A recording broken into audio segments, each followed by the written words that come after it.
Hello guys, welcome to math with Azeem. मैं अजीम आप सभी लोगों का फिर से स्वागत करता हूं अपने यूट्यूब चैनल पर। कैसे हैं आप लोग? आई होप आप सभी अच्छे होंगे।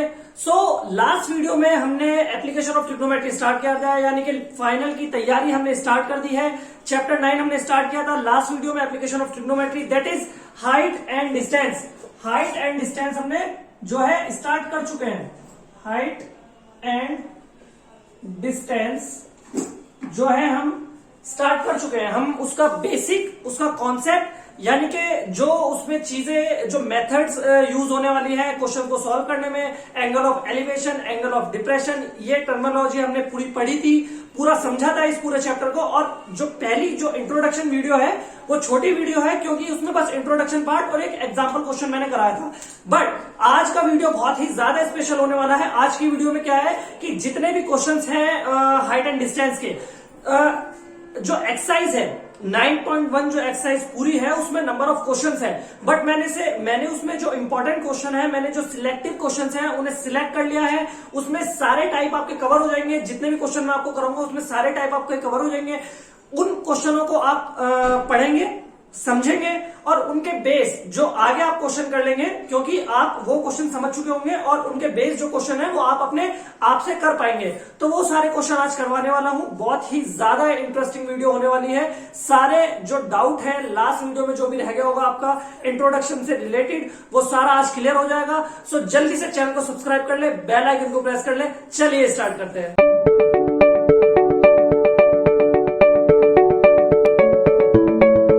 तो गाइस, जैसे कि मैंने बताया कि मैंने एक्सरसाइज के कुछ क्वेश्चंस लिए हैं जो स्पेसिफिकली मतलब इंपॉर्टेंट है। उसमें सारे आपके टाइप मतलब कवर हो जाएंगे। सो उसमें से पहला जो क्वेश्चन लिया है, क्वेश्चन नंबर 2 मैंने लिया है 9.1 का। क्वेश्चन नंबर 2 क्या कह रहा है? इंपॉर्टेंट क्वेश्चन है, एग्जाम में इस तरह के क्वेश्चन आते हैं। A tree break due to storm and the broken part bend so that the top of the tree touches the ground making an angle 30 degree with it. The distance between the foot of the tree to the point where the top touch the ground is the ground is 8 meter. Find the height of tree. क्या बोल रहा है? मैं समझाने की कोशिश करता हूं एक फिगर की हेल्प से। एक जो है पेड़ है, एक ट्री है, जो कि एक स्ट्रॉम आंधी की वजह से क्या हो गया है, बीच में से टूट गया है। और टूटने के बाद जो इसका ब्रोकन पार्ट है वो ग्राउंड को टच कर गया है। जो इसका ब्रोकन पार्ट है वो ग्राउंड को क्या कर गया है? टच कर गया है। तो यहां से यहां तक की जो दूरी दी हुई है वो 8 मीटर दी हुई है। बोल रहा है कि जहां पर आपका ब्रोकन पार्ट का टॉप जो टच करा है ग्राउंड को, और जहां ट्री का फुट है, यानी कि जहां ट्री की जड़ है, उसके बीच की जो दूरी दी हुई है आपको 8 मीटर दी हुई है। और ब्रोकन पार्ट जो ग्राउंड के साथ एक एंगल बना रहा है वो बना रहा है आपका 30 डिग्री। और आपसे पूछा गया है कि हाइट क्या होगी, किसकी? ट्री की, पेड़ की क्या हाइट होगी। यानी कि ये वाली हाइट पूछी गई है। और रिमेनिंग जो ये टूट के नीचे गिर गया है ये भी आपसे पूछी गई है, क्योंकि क्या बोला गया है total height of the tree. अगर पूछा जाता है कि ब्रोकन पार्ट की जो हाइट होगी वो क्या होगी, तो उस केस में आपको ये वाली हाइट पता नहीं पड़ती। बट अभी क्या पूछा है कि टोटल हाइट क्या होगी, किसकी? ट्री की। तो हमारा जो सिनेरियो है वो कुछ ऐसा है कि 8 मीटर हमारी दूरी दी हुई है पेड़ के टॉप से लेकर के पेड़ की जड़ तक 30 डिग्री का एंगल बना रहा है पेड़ का टॉप, किसके साथ? ग्राउंड के साथ। तो कैसे कर लेंगे? सबसे पहले वही, जैसे कि मैंने आपको बताया था कि इन क्वेश्चंस में मोस्ट ऑफ द टाइम हम क्या tan थीटा का यूज करेंगे। सो tan थीटा का यूज क्यों करेंगे? क्योंकि हाइट और डिस्टेंस यानी कि परपेंडिकुलर ओवर बेस के बीच में tan थीटा ही एक ऐसा रेशियो है जो रिलेशन आपका बिल्ड करता है। ठीक है। सो tan थीटा का हम यूज कर लेते हैं यहां पर tan 30, क्योंकि tan 30 अगर मैं यूज करूंगा तो आपको ये वाला जो h, ये वाली जो हाइट है पेड़ की, ये वाली आपको मिल जाएगी। कैसे? क्या होता है tan theta? Perpendicular over base. अब सर बहुत सारे बच्चे ऐसे बोलेंगे सर ये बात तो हमें बताई नहीं गई। बताइए, बिल्कुल बताइए, क्योंकि आपने इंट्रोडक्शन टू ट्रिग्नोमेट्री नहीं पढ़ा है, इसलिए में भी आपको ये बात नहीं पता है। तो मैंने जैसे कि बताया था आपको इंट्रोडक्शन टू ट्रिग्नोमेट्री का भी बेसिक थोड़ा सा पता होना चाहिए application of trigonometry, that is height and distance को पढ़ने के लिए। सो tan 30 is perpendicular over base. So tan 30 की वैल्यू कितनी होती है? 1/3 ये सारी चीजें इंट्रोडक्शन टू ट्रिग्नोमेट्री में बताई हुई है। अगर नहीं देखी है वीडियोस, नहीं पता है, तो मैं इस वीडियो के डिस्क्रिप्शन में उन वीडियो का क्या जो है लिंक अटैच कर दूंगा, जाके देख लीजिए। tan 30 इज 1/√3 और परपेंडिकुलर यहाँ पे h के बराबर है और बेस आपका 8 मीटर है। क्या मैं सही हूं? क्या मैं सही हूं? हाँ, बिल्कुल सही हूं, क्योंकि tan थीटा इज 1/√3 और परपेंडिकुलर क्या दिया हुआ है हमें, h दिया हुआ है, जो कि हमें फाइंड आउट करना है, और बेस क्या दिया हुआ है 8 मीटर, यानी कि डिस्टेंस जो दी हुई है 8 मीटर दी हुई है। तो यहां से h में यहां से फाइंड आउट कर दूं तो 8/√3 हो जाएगा, 8/√3 हो जाएगा। ठीक है, ये वाली डिस्टेंस हम निकाल चुके हैं 8/√3, h इज 8/√3। बट क्वेश्चन अभी फिनिश नहीं हुआ है। जैसे कि मैंने बताया कि टोटल हाइट आपको बतानी है, यानी कि जो टूटा हुआ पार्ट है उसकी भी बतानी है, और जो टूट के टच हो गया है ग्राउंड को उस वाली लेंथ को भी आपको ऐड करना पड़ेगा, तभी आपकी टोटल हाइट निकल के आएगी किसकी, ट्री की।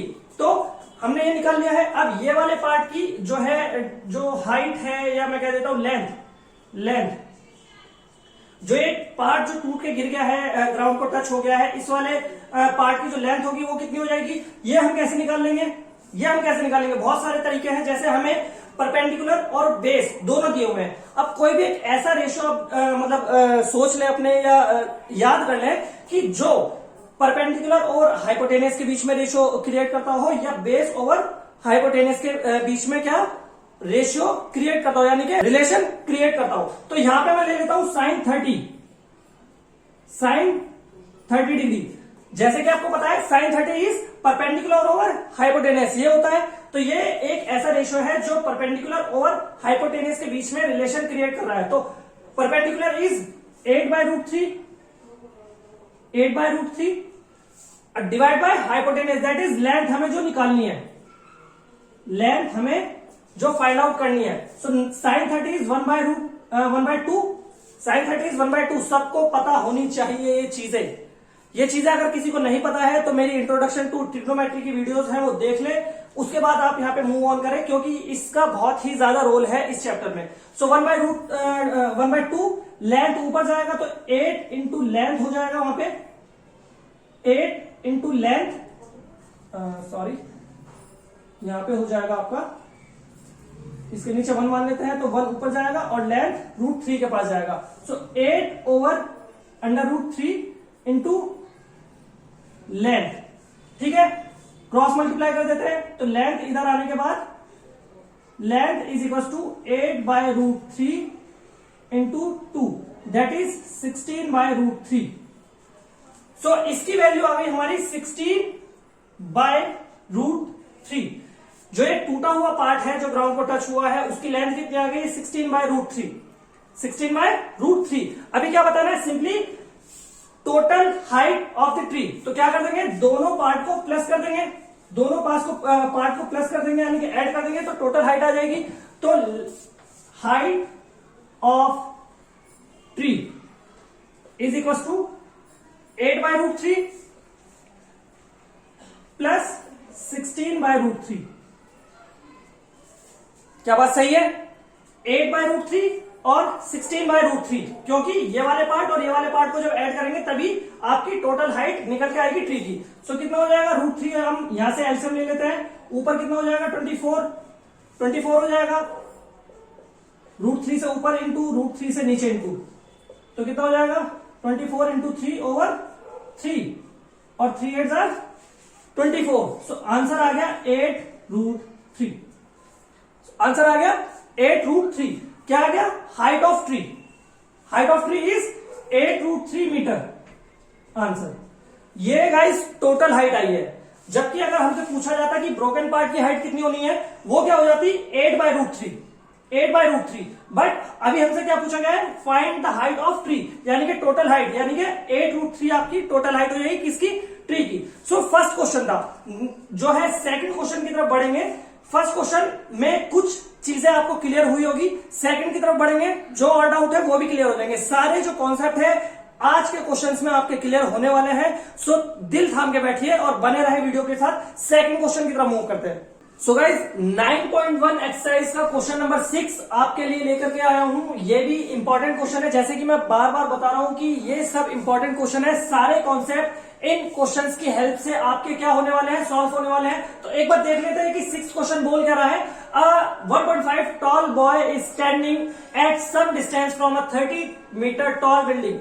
The angle of elevation from his eyes to the top of the building increases 30 to 60 as he walks towards the building. Find the distance he walked. क्या बोल रहा है कि एक लड़का है जो 1.5 मीटर टॉल है और खड़ा है कितनी दूर खड़ा है 30 मीटर दूर, मतलब डिस्टेंस पे खड़ा है बिल्डिंग से, और उस बिल्डिंग के टॉप से जो उसका आइस का जो एक एंगल ऑफ एलिवेशन बन रहा है वो 30 डिग्री का बन रहा है। और जैसे वो धीरे धीरे आगे बढ़ रहा है, जैसे धीरे धीरे आगे बढ़ रहा है तो उसका जो एंगल जो है 60 डिग्री हो जा रहा है। तो पूछा जा रहा है कि वो कितनी आगे चल के गया है ताकि एंगल जो है 60 डिग्री हो जाए। तो एक बार फिर से इसका एक रफ फिगर हम ड्रॉ कर लेते हैं, उसके बाद इसे सॉल्व करना स्टार्ट करेंगे। सबसे पहले एक बिल्डिंग यहां पर देख लेते हैं।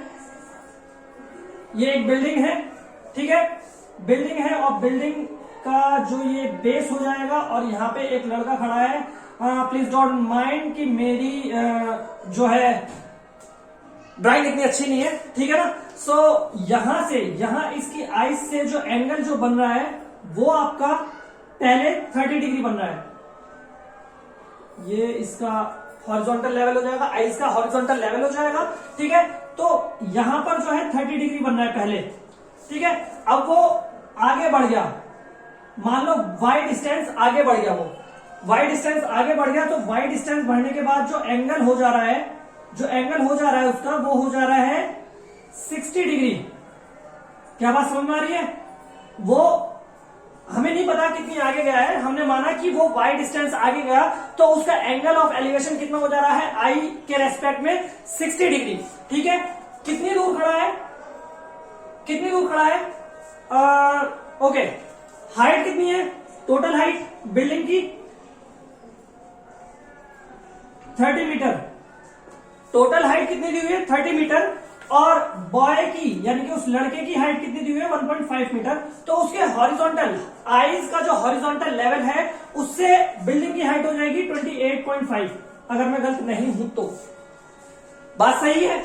जैसे कि मैंने आपको बताया था कि बहुत सारे क्वेश्चंस में उस लड़के की जिसके आईज के रेस्पेक्ट में एंगल ऑफ एलिवेशन बन रहा है, अगर हाइट दी हुई है तो उस हाइट को हम कंसीडर करेंगे, नहीं तो उस हाइट को हम ज्यादातर नेग्लिजिबल मान करके चलते हैं। 30 डिग्री 30 मीटर जो है टोटल हाइट दी हुई थी किसकी, बिल्डिंग की। 1.5 मीटर जो है टॉल है कौन, लड़का। तो यानी कि उसके आईज के हॉरिजॉन्टल लेवल से बिल्डिंग की जो हाइट रह जाएगी 28.5 रह जाएगी। एग्री करते हैं? क्यों? क्योंकि 30 माइनस 1.5 इज 28.5 मीटर। और यहां से ये जो डिस्टेंस है हमने माना था कि वाई डिस्टेंस वो आगे कवर करा है और 60 डिग्री का एंगल बन गया है। बट अगर टोटल डिस्टेंस की अगर बात करूं तो मैं उसे एक्स मान लेता हूं। टोटल डिस्टेंस की अगर मैं बात करूं तो मैंने उसे मान लिया है एक्स। मैं क्वेश्चन ऊपर से रफ कर देता हूं और आगे बढ़ते हैं क्वेश्चन में, ठीक है। चलिए तो जल्दी से सॉल्व कर लेते हैं, देख लेते हैं कैसे होगा।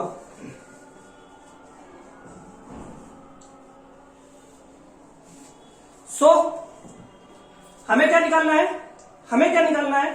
हमें ये बची हुई जो डिस्टेंस है, रिमेनिंग डिस्टेंस जो है, रिमेनिंग डिस्टेंस हमें फाइंड आउट करनी है कि कितनी दूर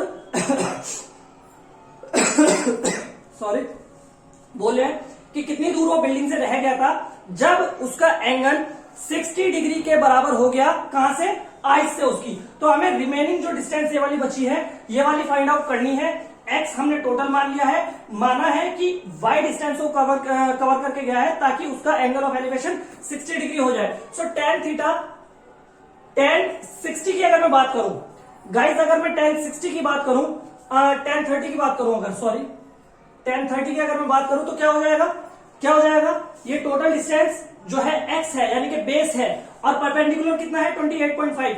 यहां से हम लेकर के चलेंगे क्योंकि एंगल कहां बन रहा है, आइस पे। तो आइस का हॉरिजॉन्टल लेवल ये हो जाएगा यानी कि बेस जो हो जाएगा, जो बेस हम कंसीडर करके चलेंगे बेस ये वाला हो जाएगा। तो इस बेस को हम क्या मानेंगे, अपना बेस मानेंगे और इस वाली हाइट को हम 28.5 को हाइट मानेंगे अपने क्वेश्चन के लिए। बाकी जो टोटल हाइट दी हुई है वो है 30 मीटर। तो tan 30 डिग्री कितना हो जाएगा 28.5 ओवर एक्स, 28.5 ओवर एक्स। सब एग्री करते हैं इस बात से? 28.5 ओवर एक्स, क्योंकि टोटल जो डिस्टेंस मानी है मैंने एक्स मानी है ना, तो नीचे यहाँ पे ये बेस वाली डिस्टेंस एक्स है, तो ये ऊपर वाली भी सेम हो जाएगी, ये भी एक्स हो जाएगी। सो tan 30 is 28.5 over x. tan 30 की वैल्यू कितनी होती है? 1/√3, 28.5 ओवर एक्स। सो एक्स की वैल्यू अगर मैं यहां से देखूं क्या हो जाएगी? 28.5√3 मीटर। x की वैल्यू क्या हो जाएगी? 28.5√3 मीटर। तो यहां पे x की वैल्यू हम फाइंड आउट कर चुके हैं, x की वैल्यू हम फाइंड आउट कर चुके हैं। जो ये रिमेनिंग डिस्टेंस है, जो ये रिमेनिंग डिस्टेंस आप देख पा रहे हैं, इसे बताएगा कोई कितनी है? इसे कोई बता पाएगा कितना है? अगर टोटल x है, अगर टोटल x है तो रिमेनिंग डिस्टेंस कितनी हो जाएगी? x minus Y.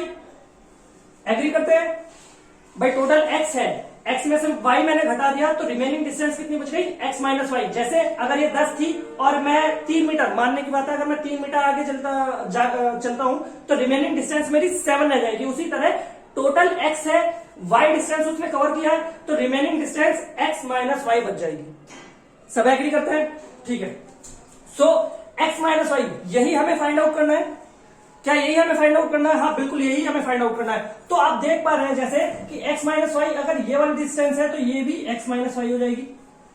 ठीक है, यानी कि एंगल 60 के लिए भी जो बेस वाली डिस्टेंस है वो x माइनस वाई हो जाएगी, और परपेंडिकुलर हमारा 28.5 ही रहेगा, सेम ही रहेगा। बात सही है? So tan 60 degree is equal to किसके? 28.5 over x minus Y. 28.5 over x minus Y. क्यों? Perpendicular over base. tan 60 यानी कि tan थीटा किसके बराबर होता है? परपेंडिकुलर ओवर बेस, यानी कि tan 60 is equal to 28.5 over x minus y. tan 60 is √3, tan 60 is √3 और 28.5 ओवर x माइनस वाई। ठीक है, तो यहां से x माइनस वाई की वैल्यू कितनी हो जाएगी? x माइनस वाई की वैल्यू हो जाएगी 28.5 ओवर √3 मीटर। बट हमें x माइनस वाई की वैल्यू नहीं चाहिए, हमें वैल्यू किसकी चाहिए? हमें वैल्यू किसकी? x minus y. Okay, x minus y की तो वैल्यू चाहिए, x माइनस वाई की तो वैल्यू चाहिए। हमें रिमेनिंग डिस्टेंस ही तो बतानी थी, रिमेनिंग डिस्टेंस ही तो हमें बतानी थी, यानी कि x minus y is equal to 28.5 over √3। इसे आगे और सॉल्व कर लेंगे, सिंप्लीफाई कर लेंगे, तो कितना हो जाएगा? 28.5 ओवर √3 इंटू √3 ओवर √3। ठीक है, तो 28.5 किसके बराबर हो जाएगा? ओके, 28.5 हो जाएगा 85.5। क्या हम कहीं गलत कर रहे हैं? क्या हम गलत कर रहे हैं? एक बार देख लेते हैं। 28.5 ओवर √3, 28.5 √3, और y हमें फाइंड आउट करना है, y हमें फाइंड आउट करना है, x हम फाइंड आउट कर चुके हैं ऑलरेडी। ओके, y हमें फाइंड आउट करना है ना, y हमें फाइंड आउट करना है। सो यहां पर x माइनस वाई दिया हुआ है, हमें y फाइंड आउट करना है, तो कितना हो जाएगा? y is equal to x, y उधर जाएगा तो प्लस का हो जाएगा, और 28.5 ओवर √3 जो है इधर आएगा, ये माइनस का हो जाएगा, यानी कि x माइनस 28.5 √3। और x की वैल्यू जैसे कि आप सब जानते हैं कितना है? 28.5 √3 माइनस 28.5 ओवर √3। एलसीएम ले लेते हैं, एलसीएम लेंगे तो ये क्या हो जाएगा? 28.5 इंटू √3 इंटू √3 कितना? √3 इंटू √3 कितना हो जाएगा? √3 इंटू √3 हो जाएगा 3 माइनस 28.5 ओवर √3। क्या बात क्लियर है? एलसीएम मैंने लिया है, सबको समझ में आ रहा है? एलसीएम मैंने लिया है, सबको समझ में आ रहा है क्या? एक बार देख लो, एलसीएम मैंने लिया है यहाँ पे √3 और यहाँ पे 1 मान लिया, मान लो, तो √3 को 1 से डिवाइड करेंगे तो √3 आंसर आएगा, और √3 मैंने 28.5 √3 में क्या करा है? इंटू करा है, और √3 कितना हो जाएगा? 3 हो जाएगा, क्योंकि रूट से रूट कैंसिल हो जाएगा जब वो दोनों आपस में क्या होंगे? मल्टीप्लाई होंगे। सो 28.5 इंटू 3 माइनस √3 ओवर √3 इज 1, और 1 इंटू हो जाएगा 5 में, so 28.5 into 3 is 85.5 minus 28.5 over root 3. 28.5 root 3, तो 57 देख लो, 5 minus 5 0, 15 minus 8 is 7 और 7 minus 2 is 5, तो 57 और रूट 3 सिंप्लीफाई कर लेते हैं, रूट 3 ऊपर इंटू करके, रूट 3 नीचे इंटू करके, तो ये कितना हो जाएगा 57 रूट 3 ओवर 3, क्योंकि रूट 3 इंटू रूट 3 इज 3 और 3 से कैंसिल आउट हो जाएगा 57 13 टाइम्स, नहीं 13 टाइम्स नहीं, 3 1 3 और 3 9 27, 19 टाइम्स, तो आंसर आ जाएगा 19 रूट 3 मीटर। फिर से समझिए क्या था क्वेश्चन।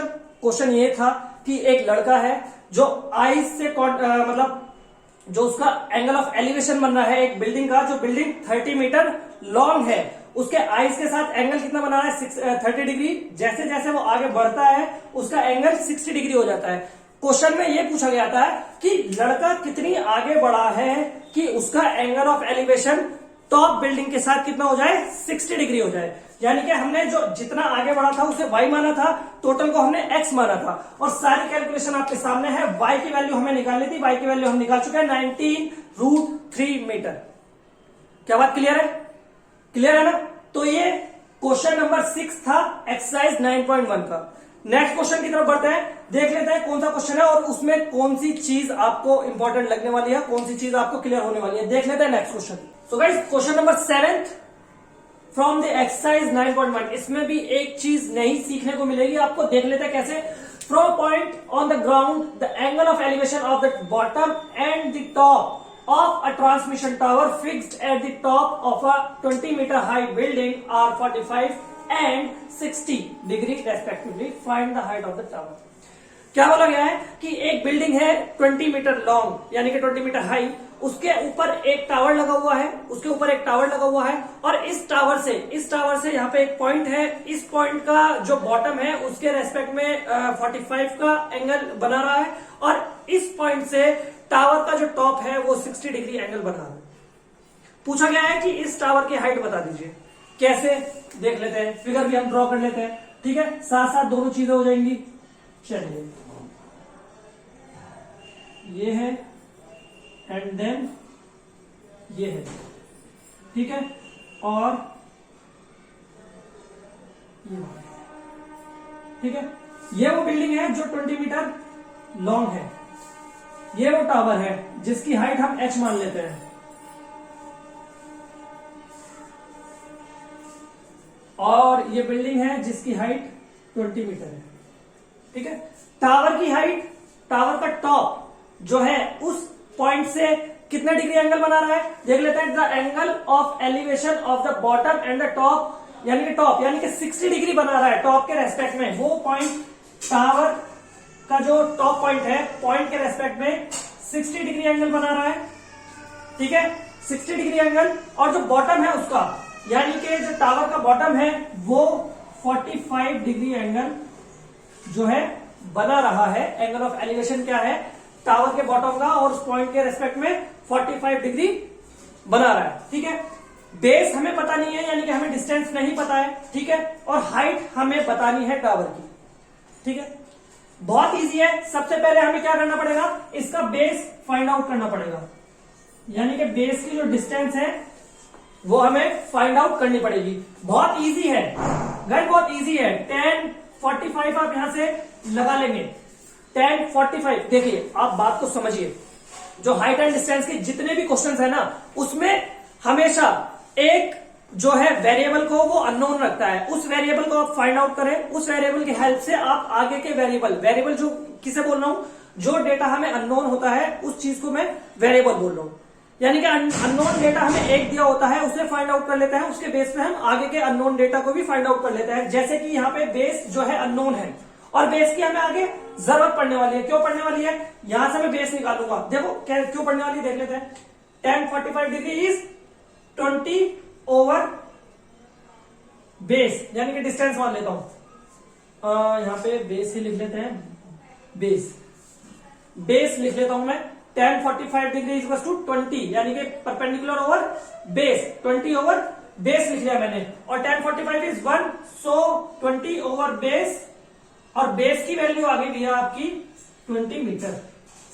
बेस की वैल्यू आ गई 20 मीटर, ठीक है, 20 मीटर आ गई। अब क्या करना है, अब tan 60 अगर मैं यहाँ पे जो है क्वेश्चन में लगाऊंगा, tan 60 के हेल्प से जो है क्वेश्चन को अपने सॉल्व करूंगा, तो हमारा परपेंडिकुलर उस केस में क्या हो जाएगा, हमारा परपेंडिकुलर उस केस में हो जाएगा, आप देखिए इस पॉइंट से ये 60 बन रहा है ना, तो उस केस में हमारा परपेंडिकुलर हो जाएगा 20 प्लस एच, 20 प्लस एच, ठीक है। 20 प्लस एच को मैं यहां पे कर लेते हैं, यहां पे कर लेते हैं, tan 60 डिग्री कितना हो जाएगा, परपेंडिकुलर हमारा हो जाएगा 20 प्लस एच, और डिस्टेंस यानी कि बेस हमारी कितनी है 20, जैसे कि अभी हमने फाइंड आउट कर ली है, फाइंड आउट करने में हमने कर ली है। और tan 60 की वैल्यू होती है √3, tan 60 की वैल्यू होती है √3, और 20 plus H over 20, cross multiplication कर लेते हैं, तो h प्लस 20 कितना हो जाएगा, 20 √3, 20 √3 हो जाएगा।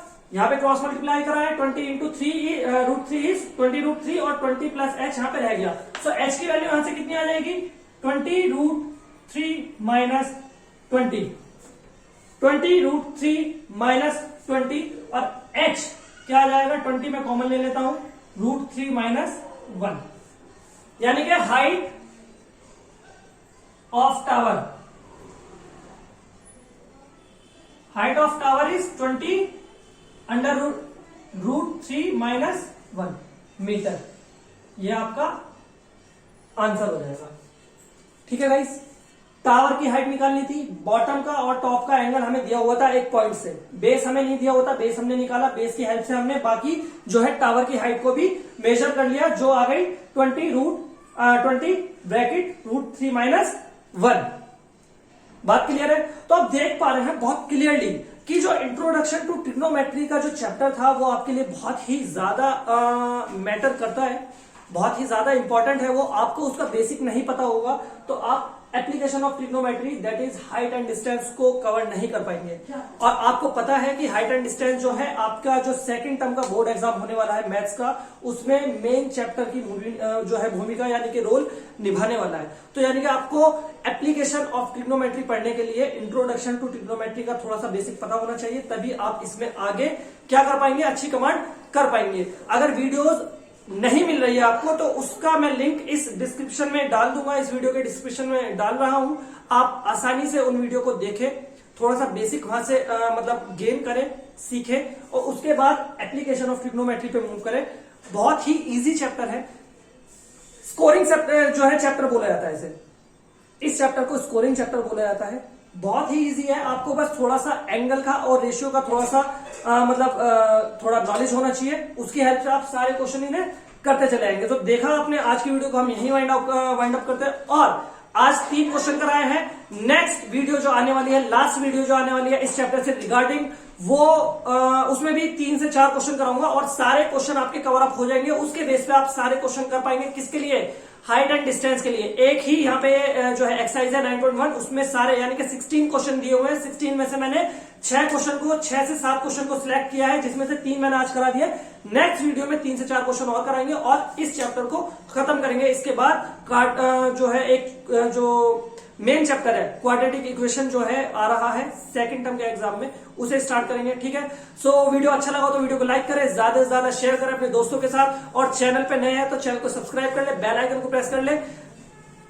बस यही बात है, मिलते हैं नेक्स्ट वीडियो में। चलिए।